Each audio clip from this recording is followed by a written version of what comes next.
If you're sitting in the United States or Europe right now, you've probably never used a Chinese app.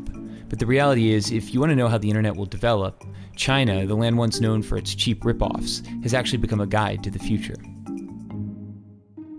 You know, the internet is the internet. But for China, the internet is more like an intranet. It's largely walled off from the Western world by this incredibly complex system of filters and blocks that we call the Great Firewall. And basically, the Great Firewall blocks any foreign site the Communist Party doesn't think it can control. So that means there is no Facebook, no Twitter, no Google. Instead, what filled the internet vacuum was a generation of Chinese copycats that have grown into huge companies. So for Google, you had Baidu. For YouTube, you had Youku. For Twitter, you had Sina Weibo, and the list goes on and on. It's almost as if the Chinese internet is a lagoon as an aside to the greater ocean of the internet. And in that lagoon, there are these swamp monster apps that bear some resemblance to the creatures in the ocean, but are mutated in some ways because they evolved in a different kind of environment.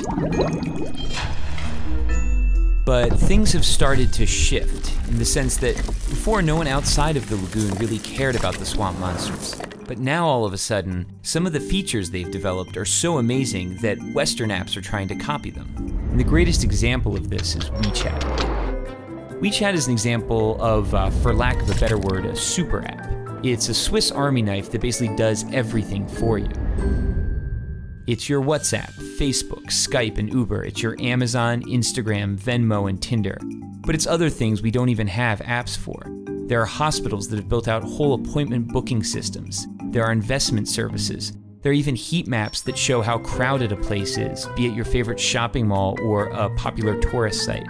The list of services goes on basically forever.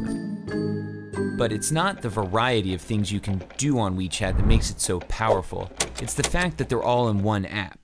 So why does that matter?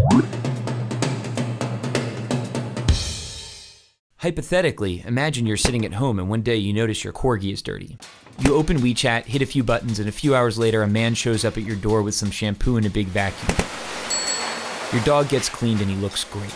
You take a photo, you share it with your friends, and tag the dog cleaning business. You haven't left the app. Your friend who likes Hello Kitty and works a boring office job is slacking off at work and looking at WeChat. She sees the photo of your clean corgi. She decides she wants her poodle cleaned. She clicks the tag on your photo and orders the same service. Within seconds, the man with the big vacuum is on his way to her house. She pays him, and he's happy because he got paid instantly on WeChat. She starts chatting with you to thank you. Neither of you have left the app. While chatting, she tells you about a new hip noodle joint. She says, you have to come. It's a schlep, but you accept. She orders food while still at her desk. You order a taxi. She pays for the food. On the way to her house, the man with the big vacuum invests the money he earned from both of you into a wealth management product that's probably a little too risky. Neither of you nor the man with the big vacuum have left the app. Both of you arrive and the app tells the kitchen you're there. Your WeChat profile photo pops up on the wall. It's an old photo from the year you had that weird part in your hair. Of course she makes a comment. Your food is served. You notice your meat is a bit overcooked, so you snap a photo and post a disparaging restaurant review. You're already on your phone and you remember you still owe your friend money because she paid. You transfer her money. Neither of you, the man with the big vacuum, nor the restaurant have left the app. At the restaurant, there are no menus, there are no waiters, there is no cashier. There is only WeChat. By rolling so many functions into one single app, it's altered the concept of virality. It's no longer just videos or images or tweets that can go viral. It's a dog washer, noodles, all sorts of companies and products that get the push of a social network. Here in China, that network is 700 million people. Sounds great, right? Well, it is, but using a single app to find a date, schedule an oil change, or notarize a document also enables WeChat to collect a staggering volume of personal data. They know what you talk about, who you talk about it with, what you read, where you go, why you're going there, who's there, how you spend money when you're online, how you spend money when you're offline. The list goes on indefinitely. For advertisers, this is a miracle. It's the combined data of Facebook, Amazon, Google, and PayPal, all in one place. The problem is, all of the data is information Chinese companies are forced to share with the Chinese government, which has a long record of human rights violations, and isn't exactly shy about stalking its citizens.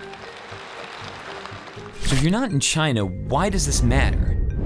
It matters because we're starting to see a number of Western tech companies attempt to replicate super apps like WeChat. For the companies, it's incredibly powerful, and for you and me, it's a convenient and even transformative technology. But of course, it could also be problematic.